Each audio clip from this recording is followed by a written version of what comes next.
ny toivaka ny fahamarinana sy ny fikambanany mpiara-mamaky ny baiboly eto Madagasikara dia faly manolotra anao ity fandaharana ity. Fantatrao va fa mamatonalina izao dia faly miarabantsika rehetra amin'ny anaran'i Jesosy Kristy tompo ary fifaliana ho an'ny fikambanany mpiara-mamaky ny baiboly sy ny toivaka ny fahamarinana izay manolotra anao ity fandaharana mamatonalina ity no miantrano amintsika tsiraray avy. Efa niresaka tsika tao amin'ny taony amin'ny hoe ny fahamarinana no manandratra ny firenena, ary niresaka ihany koa tsika ny hoe sambatra ny firenena izay manana Jehova ho Andriamanina. Fa mitian'io ity isika dia iresaka kosa ny amin'ny hoe firenena miray saina. Dia faly miarabanao zokodedea izarany amin'izany firenena miray saina zany, satria mankalaza ny faha-80 taonany fahaleovan-tena isika ary everina fa tena sarobidy izany loha hevitra izany. Dia faly miarabanao zokokamy, dia faly miarabako ny mpiaino sy ny mpijery antsika amin'izao fotoana izao. Loha hevitra izay somary matanjatanjaka ve na manahirankirana zany atao hoe momba ny firenena zany, indrindra raha iresaka momba n'izany atao hoe firaisan-tsaina izany. Zavatra tiana olazaina aloha dia ny hoe raha mijery ny firenena tsy lavitra atsika na amin'ny elanela-tany na amin'ny fotoana dia taoroan-dahy izay nahitantsika zavatra matsiravina fa piray tamin'ny razana zao da sahala nijery ny tarehan'ny olona sy ny pozin'ny olona dia tsy hitako izay tena mampiavaka azy, kanefa vareo dia nahita hoe zany hafa dia ny totsi sy ny oto ary dia famono atoerana ataposisany olona maty. Dia lasa ny saina maneritreritra inona no mety mahatonga an'izany olona piray tamin'ny razana, mpiaramonina, piray tanàna tao anatin'ny fianakaviana samy fianakaviana aza dia misy ny famono satria hoe otondray totsinray. Tena mivavaka mba tsy hiatra amin'ny firenentsika ny zavatra tahaka izany. Dia lasa ny saina manao hoe fa inona no mety mahatonga zavatra ohatr'izany, ary dia mahatonga ny fanontaniana mipetraka. Tsy haiko fa toatra ny lasa lasitra eo amin'ny firenena eo amin'izao tontolo izao no hoe rehefa misy fitondrana anankiray dia misy lasitra tonga dia apetraka hoe misy ny atao hoe mpanohitra ary misy ny atao hoe mpombo, ary dia toatra ny toalasa ohatr'izao aza ny fomba fijerin'ny olona hoe rehefa mpanohitra dia tsy maintsy mijery ny ratsy ao amin'izay ataon'ny anankiray na misy tsara ataony azy, dia rehefa mpomba koa dia tsy mahazo mijery mihitsy izay tsy mety fa zay everina na ratsy aza dia atsaraina sy amarina. Dia malasa eritreritra hoe sao dia mba zavatra tahaka izany miatombohan'ny zavatra zay lasa zava-doza salamtao roan-da izay tsy lavitra antsika koa. Izay indrindra manko ary izay no anton'ity fandarana iarahantsika eto ity. Raha ny fiarahamonina na zava-misy ankehitriny a dia manamafy ilay niteneninao teo aho hoe na mandeha amin'ny an-dany na amin'ny ankilany dia miteraka fisarahana faratsiana fifandraisana izay zavatra izay. Eto ny fandarantsika dia mahatsiaro ilay tenin'ny tompo ao Mateo 7:20 andininy fa 5:20 manao hoe ho faona ozy izy ny fanjakana rehetra izay miady an-trano ary tsy aritra ny tanàna rehetra na ny trano izay miady an-trano. Ny tanontsika raha mankalaza ny faha-80 taonany fahaleovan-tena dia ahatsiaro hoe nataon'Andriamanitra nosy ny firenentsika ary nataon'Andriamanitra miavaka ary tena feno sy fahasamihafany. Raha eto Madagasikara ianao teo ny teny hoe mankany Rwanda anao dia vao mijery ianao dia tsy hitanao izay mahasamihafa azy, fa eto Madagasikara indray samy malagasy zao fa hitanao ny fahasamihafana be lehibe ary everina fa arena ny men'Andriamanitra antsika izany. Inona nefa ary izay ny zava-nisy tany ampitan-dranomasina, zao ny zavatra iainantsika eto ahoana kosa hoy ny soratra masina. Zavatra tiana lazaina aloha kamidy ny hoe amintsika olombelona izay nataon'Andriamanitra ao anatin'ny fiarahana anankiray, ao anatin'ny firenena anankiray, dia nataon'Andriamanitra misy arena. Tsy misy olona izay miforonon'Andriamanitra ka nataon'Andriamanitra tsy manana na inona mihitsy, fa misy fahasoavana, misy arena, misy talenta ao. Fa ilaina fanetretena sy fahasahiana dia voalohany no mijery ao amin'ny hafa hoe inona moa ny fahatsarana ao amin'ny hafa. ilaina fanetretena sy fahasahina zany ary ko ilaina fanetretena sy fahasahina mijery ao amiko hoe inona moa no tsy tanteraka sy tsy lavorary ato amiko fa mbola ilaina fanetretena sy fahasahina bebe koa noho zay no manaiky amin'ireo hoe ny ao amin'ny hafa sy ny ao amiko ary mbola lazaiko aza fa mbola fanetretena lavitra kokoa sy fahasahina lavitra kokoa ny mandray fanapahan-kevitra ampifanatona ampifandray an'ireo mba hahafahan'ireo mamokatra zavatra tsara eo amin'ny fiainana avy amin'Andriamanitra ny fisian'ireo dia mila ampifandraisina ireo misy tenin'Andriamanitra lioka toko fahenina ka ny andininy faraika amby efapolo ny teny manao hoe nahoana ianao no mijery ny sombikazo izay eo amin'ny mason'ny rahalahinao nefa ny andro izay eo amin'ny masonao dia tsy mba tsaroanao akory ary nitoyany azy amin'ny faharoa amby efapolo dia niteny hoe nahoana ianao no teny amin'ny rahalahinao aoka hoe soroko ile sombikazo eo mason'ny rahalahinao jereo aloha ahoana ny tokony ataonao hanasorana n'ilay andro ilay lehibe eo amin'ny andronao dia hainao koa avy eo ny manala ny sombikazo eo mason'ny rahalahinao zany zavatra zany no foto-kevitra hoentin'ny baiboly ampahafantarana antsika fa ao anatin'ny fiarahana ao anatin'ny firenena anankiray ao anatin'ny vondrona anankiray fianakaviana anankiray eny fanao nivon'ny fiangonana azy dia ny hoe aoka samy hijery aloha raha eo amin'ny lafiny hoe mety zavatra tsy mety ny amin'ny tenany avy ary dia hanitsy ny amin'ny tenany avy vao afaka hiteny raha toa ka hiteny azy hoe ianao koa misy an'izao ka aoka hoe sorona ka izay raha ny fanambaran'ny soratra masina zany eo amin'ny fomba fifandraisana ka eto anivon'ny firenena tsy dia andeha hifampitsara mifanakina mifanaratsy fa lolo hitodika amin'ny tsara avy amintsika na ny manodidina atsika zay vao hijery ny hafa zay ny foto-kevitra ara-tsoratra masina ny fahasamihafana tokoa tsy maintsy misy eo amin'ny fiainana ary ny fahasamihafana dia voajanahary fa saingy izao ny tsy fahaizantsika miaina ao anatin'ny fahasamihafana no mahatonga fahasamihafana ho zava-doza eo amin'ny fiainan'ny olona iray fiainan'ny fiarahamonina anankiray fiainan'ny ankohona anankiray fiainan'ny firenena anankiray fa mampatsiaro ahy ilay tenin'Andriamanitra le izy zokotede ilay zavatra nambaran'ny Paoly satria anao ny teny hoe ilaina ny mahay mijery ny hafa dia mila fanetreteny izay rehetrarehetra ny Filipiana toko faharoa dia izao nanisan'ny zavatra nambaran'ny Paoly nanao hoe koa misy fampirisihana amin'ny Kristy raha misy fampionona avy amin'ny fitiavana raha misy firaisana amin'ny fanahy raha misy famondrapo sy fiantrano dia tanterao ny fifaliako mba iraisanareo saina miray fitiavana miray fo miray hevitra zavatra nanaitra tao anatin'ny tenin'Andriamanitra io dia izao hoe izy tsy miteny hoe hitovizanareo saina hitovizanareo hevitra hitovizanareo fo fa tsisy mitovy hevitra zany tsisy mitovy saina zany fa ny sarobidy a raha iazona n'ilay fiombonana dia mitady ilay zavatra iraisana ao anatiny fahasamihafana azany no toe-tsaina kristianina ka raha mitenitsika hoe fandarana mamantona alina dia fandarana fampanenona lakilosy hoe tandremo hoe fa raha ilay fahasamihafana no hohititsika dia hiteraka zava-doza eo amin'ny fiainan'ny fiarahamonina eo ny tanjo zao fandarana izao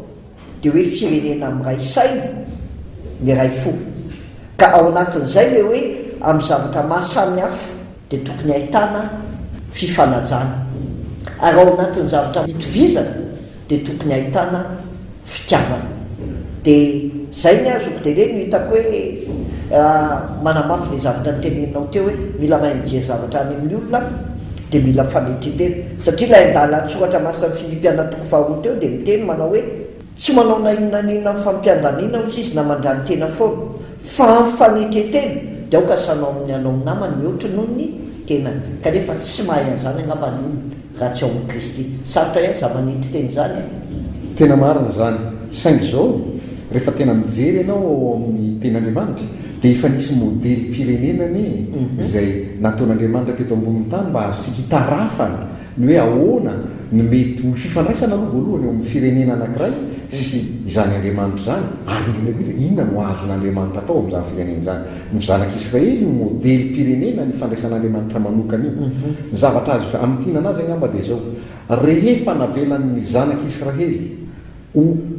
mpanjaka amboniny mpanjaka tantana azy Andriamanitra rehefa navelan'ny zanak'Israely ho Andriamanitra amboniny izay mety Andriamanitra hitan'ny zanak'Israely tamin'ny firenena hafa rehetra manodidina azy io Andriamanitra io dia nisosa nandeha ny lamina nanam-piadanana ny firenena Israely fa tamin'ny fotoana kosa zay nandava ny zanak'Israely ny fahefana io Andriamanitra io tsy hanapaka amboniny fahefana zay napetraka zareo samy zareo na koa nlavy Andriamanitra ambony noho zay verina hoe Andriamanitra teo amin'izao tontolo zao an'io Andriamanitra io dia atraminy hoe ady atraminy hoe fa tsy lazaina ntsony fa atraminy hoe lasa andevo lasa zanatany ny findramonina tany amin'ny fireneka zany rehetrarehetra zany fahampitehana faharavana nisy teo amin'io zanak'Israely io zay nataon'Andriamanitra modely ny firenena misy azy. Rehefa empitany amin'ny testamenta vaovao tsika dia nanambara zavatra Jesosy Kristy raha ny tena marina ny firenena anankiray dia manomboka amin'ny olona tsirairay avy isambatan'olona fa tsy voatery hoe any amin'ny fitondrana ary amin'io ao amin'ny Luka toko fahafolo ka manomboka ny 17 ao dia tenenan'ny tompo tahaka izao manao hoe tiavany Jehovahandriamanitra ao amin'ny fonao rehetra amin'ny fanahinao rehetra ny sainao rehetra sy ny herinao rehetra ary manampy an'izay hoe tiavany namanao tahaka ny tenanao. Ny lalàna zay nomen'Andriamanitra ho an'ny zanak'Israely tamin'izy hoe Andriamanitra ny Israely dia lalàna tsy hoe ara-panahy fotsiny sy fifandraisana amin'Andriamanitra fa ny lalàna rehetra amin'ny fifandraisan'ny olombelona koa dia nomeny tao fa ny fitian'ny tompo amin'ireo lalàna roa ireo ihany zany lalàna rehetrarehetra zany dia ny fifankatiavany ary zany fitiavany zany tokony hamaritra ny fiainana sy fiarahan'ny olona ao anaty firenena anankiray miainga amin'ny tsirairay avy aloha hatrany amin'ny faratatony ka hatrany amin'ny ambany indrindra dia ohatra ny tehiteny aho hoe tokony iny fotsiny tsika fa ny fitiavana ny lehibe indrindra ary tokony ataontsika filamatra eo amin'ny fiainantsika zany mba hatonga atsika afaka hahita fahombiazana ary hatonga ny firenentsika ho voahary amin'ny zava-doza mety ateraka zany tsy fitovizan-tsaina sy tsy fitovian-kevitra zany. Firenena manana maizy azy ny firenena malagasy ary ny zavatra tsara ny matetika misy fahavalo ary ny fahavalo ny fahatsarana dia tsisa fa ny asan'ny devoly ary ny devoly amin'ny teny latina ny hoe devoly dia hoe diabolos na ny dikany diabolos dia hoe diviseur na mpampizara dia miantefa amintsika kristiana manokana ihany koa ity fandarana mamantonalina ity mba hiambenantsika mba hisainantsika mba andiniantsika tena fa ny kristianina ao anatin'ny fiarahamonina dia nantsoan'Andriamanitra hoe sambatra ny mpampiavana fa izy nantsony hoe zanak'Andriamanitra. Ny azan'ny devoly ny mampisarana fa ny asantsika kristianina dia mampiavana ny olona amin'Andriamanitra aloha voalohany indrindra dia mampiavana ny olona samy olona. Malaza ho firenena kristianina ny malagasy fa araky nambara zoko tete teo hoe ny fitiavana ny lehibe indrindra fa zay taratra ny fiainan'ny fiangonana na ny fiainan'ny kristianina mitantaratra ao anatin'ny fiarahamonina. Rehefa ny kristianina ny tsy mahay mifampitsinjo mahay mizara fitiavana dia hitantaratra ao anatin'ny fiarahamonina ihany koa izany. Noho izany ny kristianina no antsoan'Andriamanitra hanana toerana ray ngezabe ao anatin'ny fiarahamonina eto amin'ny firenena malagasy mba ho tonga mpampiavana. Fa ny voalohany indrindra aloha zoko tete ny kristianina aloha mila miavana fa ndraindray ny kristianina koa raha tsy mahay miaina zany atao hoe fihavanana sy fiombona zany. Voafetra fotoana sady isika inona ny azo amin'n'tiana an'izay rehetrarehetra zay ary inona no afatra apitaitsika ao anatin'izao atao hoe akatoko ny fankalazana ny fetim-pirenena zao mba hananantsika firenena valona firenena miaina ao ambany fitahin'Andriamanitra. Angamba fanamby mandeha apetraka amintsika voalohany apetraka amintsika kristianina fanamby ny hoe tena sady isika ary vonona ny hanetry tena ka hanaiky hiavana teny malagasy zay tsy hananana fanompiana amin'ny fiteny-pirenena hafa zany atao hoe fihavanana zany avy amin'Andriamanitra ny fiheverana amin'izany fa tena mba vonina ndray zany fanamby zany zay tsika hoe tena hiavana aloha amin'ny samy kristianina ka tsy fanenjika sy fanaratsy sanatra nde mba tena hiaratsika anao an'izany hoe fihavanana ny mamatotra atsika. Fanamby anankiray faro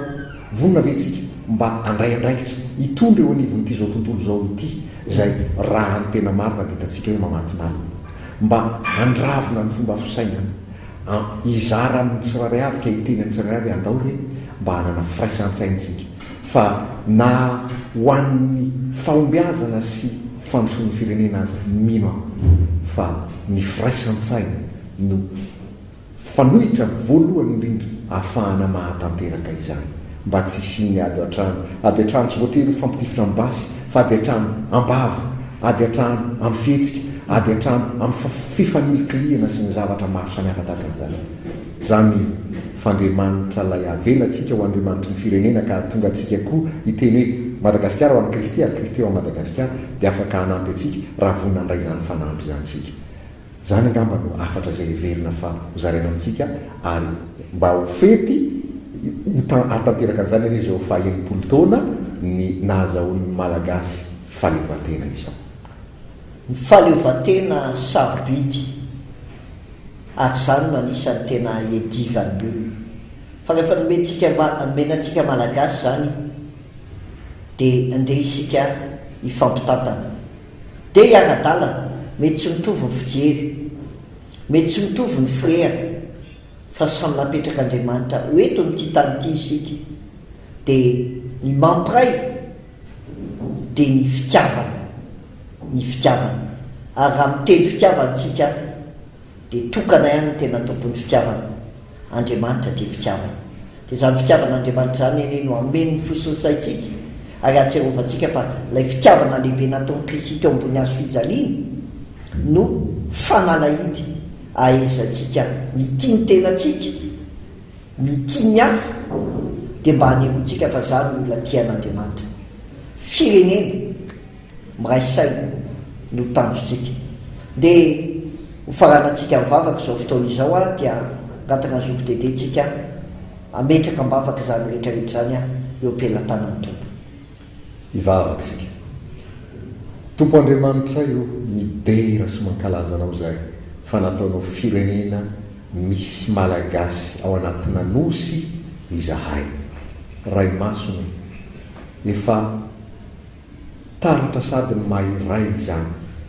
kanefa tompo mamindrafo amin'ny tsy fitovizan-tsaina tsy fitovizan-kevitra fifanoliana misy eto amin'ity firenena ity mamelahy elokanaiao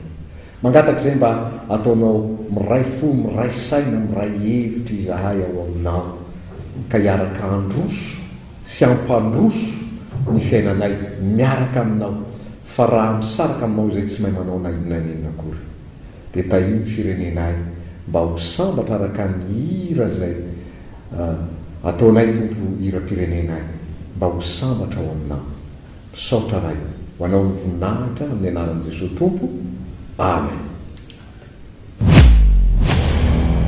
Koa miambena ianareo fa tsy fantatrareo zay andro hiavian'ny tompotrano na ho ariva na ho mamatonalina na ho maneno akoho na ho maraina marika toko fa 3:5 andiminy fa 5:30